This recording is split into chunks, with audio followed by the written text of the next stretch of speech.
It's a character trait based on someone's perseverance, effort, and determination. It's resilience to achieve a goal or preserve life. Grit, presented by BF Goodrich Tires. Stories from the other side of the steering wheel.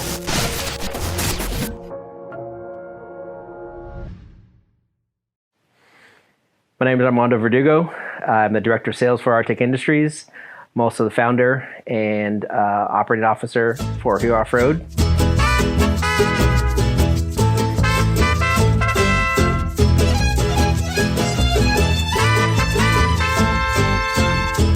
I currently reside in Santan Valley, Arizona, southeast of Phoenix, and I grew up in Southern California in the Monterey Park, Montebello area, very close to Mr. Gabe. First remembrance I have is going up and just riding homemade mini bikes with the Briggs & Stratton motor with my cousins, just through the streets and dirt backyards and through that stuff. I remember it was my 7th or 8th birthday, and I had been really wanted this motorcycle, and I was expecting it was going to come. They were like teasing me and like doing all kinds of different things about getting this motorcycle, and they bought me encyclopedias for my birthday. Biggest freaking disappointment birthday ever, but thank you, Mom and Dad. I appreciate that now, knowing what they did for me through the years. The following year, my birthday, I did get that motorcycle. I got a little Honda 50 Trail, and I took that thing everywhere. Ran from the cops, Monterey Park PD.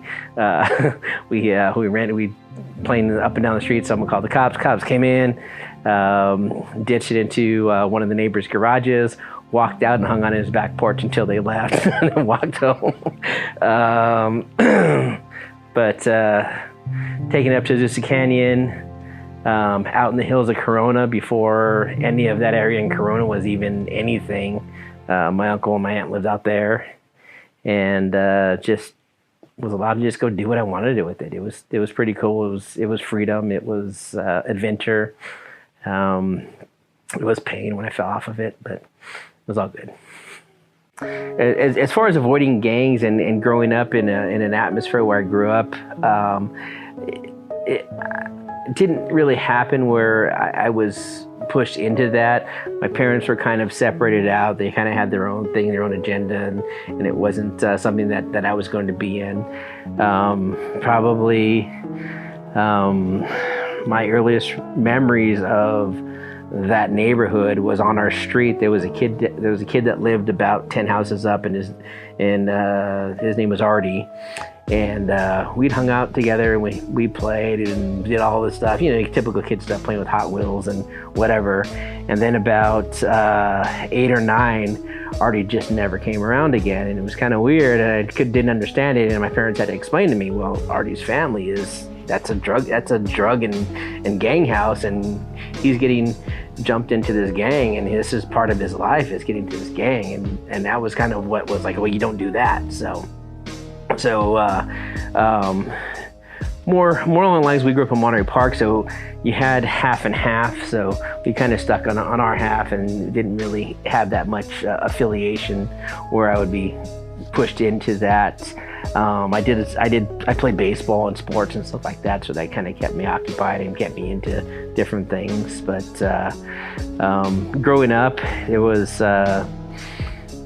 through teenage years and growing up, I worked. I bounced around jobs. I flunked myself out of a high school because I didn't want to go there anymore. Yes, Mom, I said that. So I went to a technical high school, and it was a 5-year program where you went 3 years of high school and 2 years after to get your associate's degree. And I just wasn't feeling it after my second year. Just wasn't for me. I just not someone that does really well in the education setting. So I wrote a paper my third year for English and didn't turn it in so I can flunk out. And that was my first lesson on be careful what you wish for, because it'll come true. Because I got flunked out. I got transferred to a public high school and got to public high school and realized that I didn't belong there. But that was my choice, and that was what I had to live with. So I went through that and graduated barely because I wasn't paying attention. It was hanging out with my friends and doing other stuff, and not really wasn't my focus and my strong point.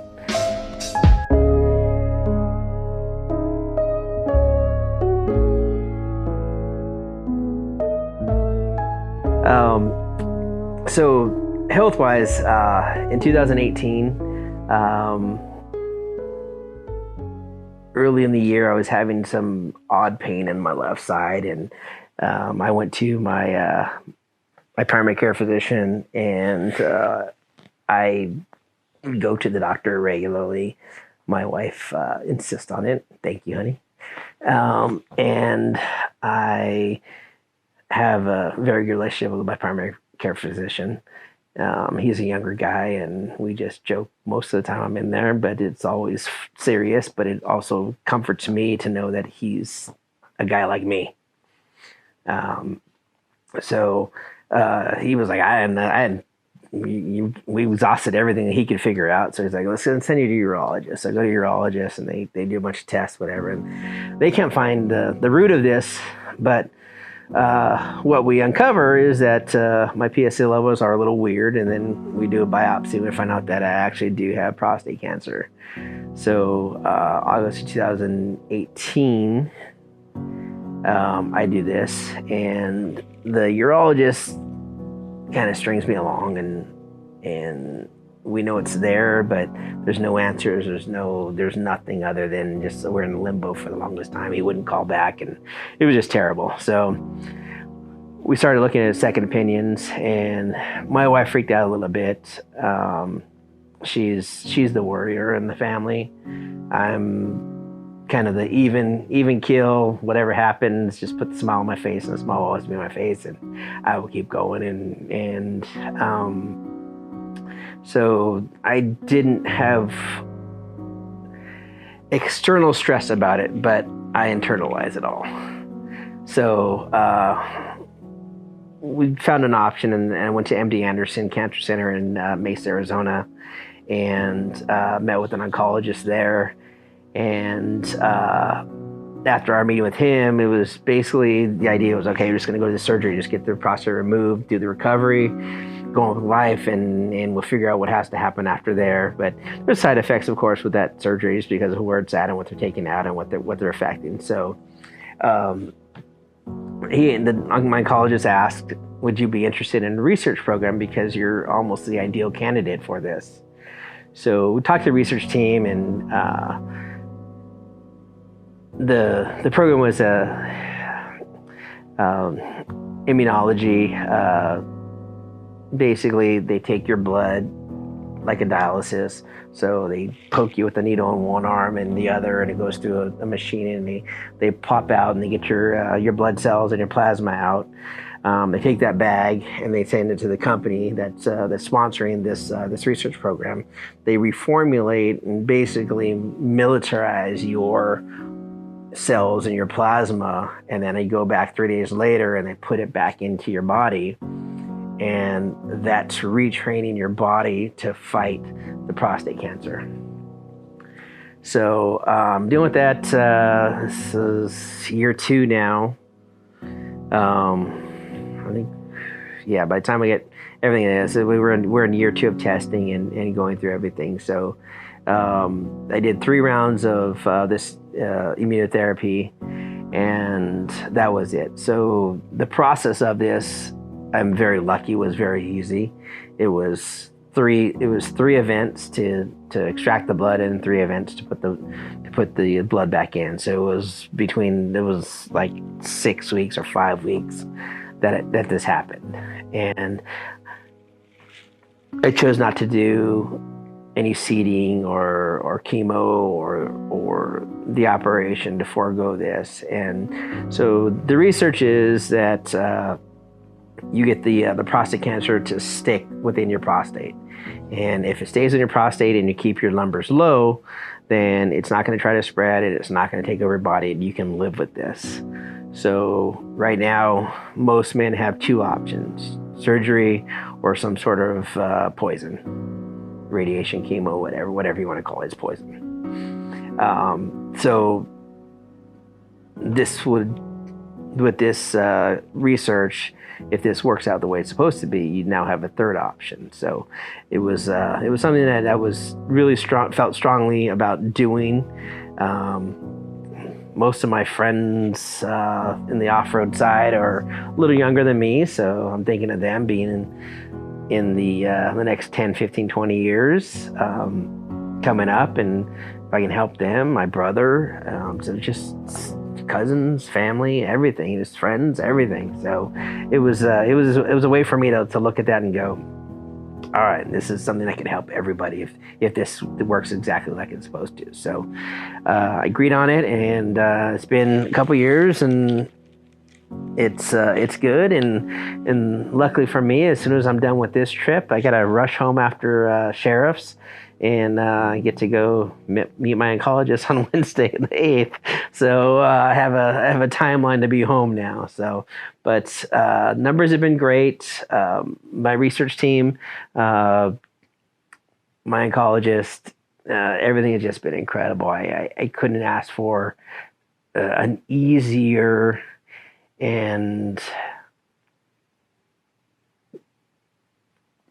just mellow process to keep this under control. Doesn't mean that I can't flare up and that I won't pick up, but right now, after what we've gone through and continual testing and it keeping down the numbers, it's been great. I'm surprised, but I'm also very happy with where we're at, and I think my wife's been a little happy too. Just that numbers staying down and we're having good results constantly.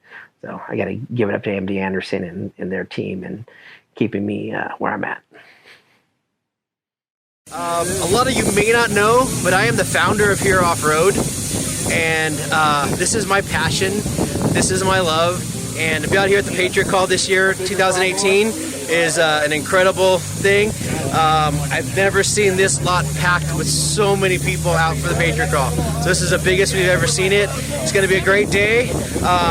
We're out here supporting our veterans and our active duty service members. Without them, none of this happens. The idea for Here Off-Road came from me working at at a company. So for 22 years, I worked in material science, failure analysis, and lab settings. And then I turned into sales. I was selling research equipment and robots and robot handlers. And that was my background at the technical high school I went to that I decided I was going to flunk out of, but decided after that I needed that for my career, and I pursued that part of my career. So in 2009, 2010, I don't know the years, I don't know, but 2009 I think is when I got laid off. Recession, it hit. I was doing really well, and then that year I did absolutely nothing and knew it was happening. So December of 2010, I believe it was, 2010, I got laid off, and I didn't want to go back. And I decided that I wanted to go into off-road and get out of selling research equipment. And I think my mom and my dad's heart sunk. My wife was like, "What are you gonna do?" And for me, it was just like, I gotta do what I want to do. This is a time for us to really do what I want to do. We had just moved out of California into Arizona. We had not had a huge mortgage, not had a huge nut every month that I could manage it. So I took a job and made almost nothing. And part of what this job was to develop this Wheelers for Warriors program to give back to the Wounded Warrior Project. And I worked my butt off. We had this first event. We went through everything. We ended up making about $2,000 as a donation, with no knowledge, me being in the industry for, I don't know, 3 months. And I thought we did really well. And management of the company I was working for just screwed that all up. And but I fell in love with what I was doing, with giving back to the veterans, to helping the active duty service members, and being out there. And we went and had a wheeling trip in the Phoenix area, and just all the veterans and the active duty service members that came out, and I got to meet them and see them and hang out with them. I never really had that closeness with those guys before, and it was really cool. And then about 6 months later, we chose a injured vet that was blown up in Iraq, and we built a Jeep for him and redid all that for him and surprised him. And then we did a whole run with a bunch of people: Nina Barlow, Joe Osich from Arizona 4x4 Recovery, who recently passed. And a number of other local guys and companies out in Phoenix area, and we did the Crown King with him, and we did a presentation up at Cop 4x4, which is no longer in business, and Camp Crocker was a big help there, and met this guy, and we had just this bond, and we talked probably every day, 3-4 times a day, and he wasn't really sure what was happening, but he knew kind of what was going on, and he just called me, and he just put these little bugs in my ear, and I'm like, oh, we're already doing that, we already have this on the list. So he had started building it, and then he got blown up. His hands were basically hamburger, half his face was blown off. Michael Brewer is his name. He's still a friend of mine, and still keep in touch with him and his family on social media here and there. I haven't seen him. They moved to Buffalo, but just that camaraderie. They came in that day, and we did the unveiling. We did all of that. We did the run. We got up to Crown King, and we're hanging out at the bar up there. We're eating, having a good time, and they bring me dog tags from another one of their friends who had actually got blown up before Mike and passed. And it was something there was a set of dog tags in the Jeep, and I asked them what they were, just out of the blue, just because when we were taking it all apart, it was like, okay, these are important. We got to put these away. So I had them in my desk at work, and then they brought me another set, and it was just commemorative dog tags that were for Pedro. And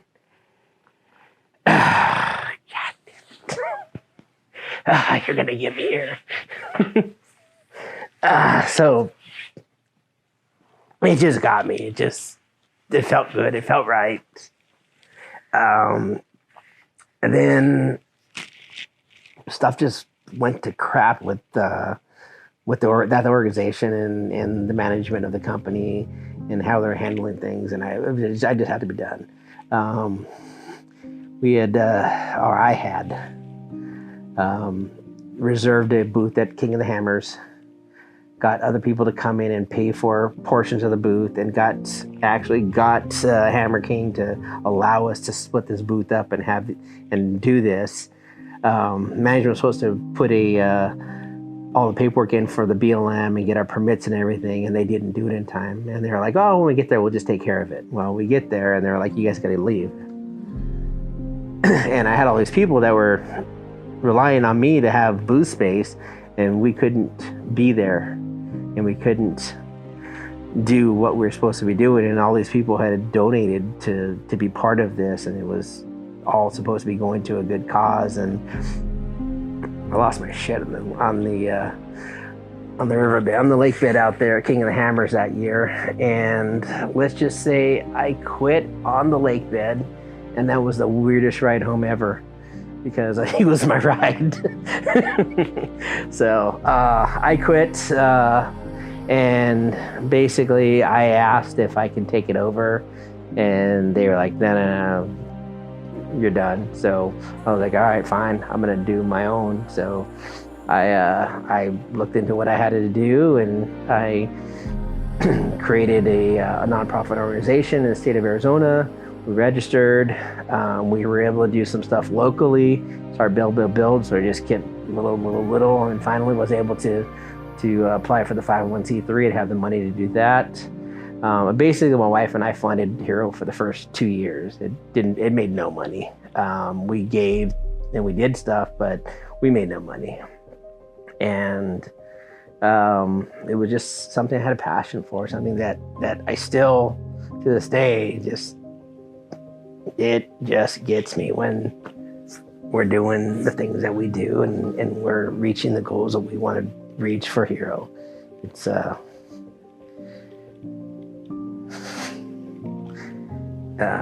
we just did Crawl America in St. George, and even with 2/3 of the participants that are usually there, and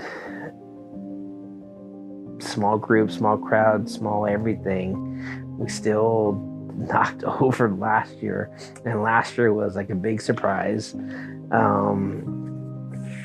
So, and he got me up there, and of course I'm like, what are you gonna say? And the tears start coming out. Yeah, it's just something I'm just that passionate about. I just love it, and doing that is just something that makes me happy. But I've also given up a lot for them. You know, a couple years ago, I put the gauntlet down to Darbring Drew, and actually it was to the Hero crew, Ray and. But I told them that you ever have one single event that nets over $10,000, you guys can shave my beard. And that was the one thing that they asked me for. You shave your beard. And then it came, well, you got to wear sparkly pants, whatever. So you have the video. Here we are, Hero Off-Road, just wrapping up the Crawl America 2019 in Moab. And a couple years ago, a lot of people know Armando from Artec. He challenged if we could raise over $10,000 in one event, he would wear some sparkle pants and pull out the razor and eliminate a lot of the facial hair that he has. So, Darb, could you please tell us how much we raised tonight for Hero Off-Road? We raised just over $12,000 for Hero Off-Road. Yeah! Yes! Armando! Get the razor. Get the razor, because guess what? It's on! Sparkle pants! It happened a couple years ago, and at Smoky Mountain, which we're heading to tomorrow to set up. Under the bridge, they shaved my beard, and I had no regrets. I looked like a baby chicken that was plucked, but I had no regrets. It's been incredible. There's still so much more that we have to do, that we want to do. The last year and a half has been crappy with COVID, like everything. But we're gonna do a lot for 2022.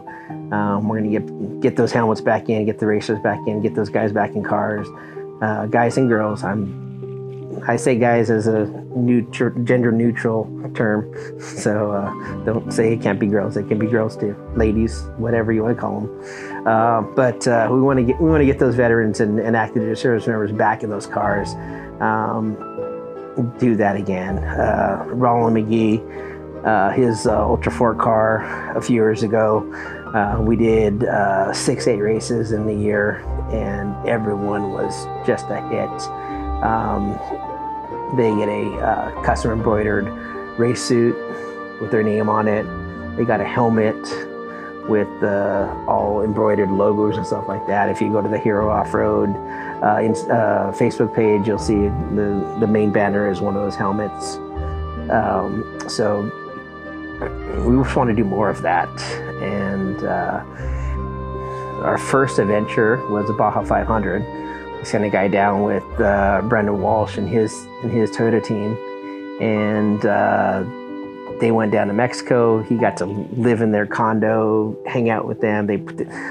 he's sending me pictures. They're stickering the race car up the day before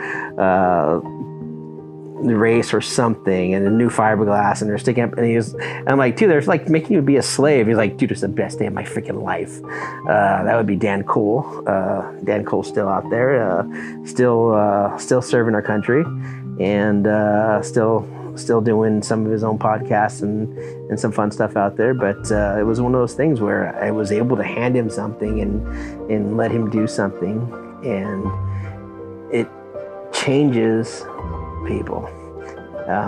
And we've heard from a couple of the guys that helmet sits on that shelf or somewhere, and they can always come back and see that helmet, and it's a trophy. You're not going to win a trophy. I mean, you're in the race, and you're not likely going to win a trophy.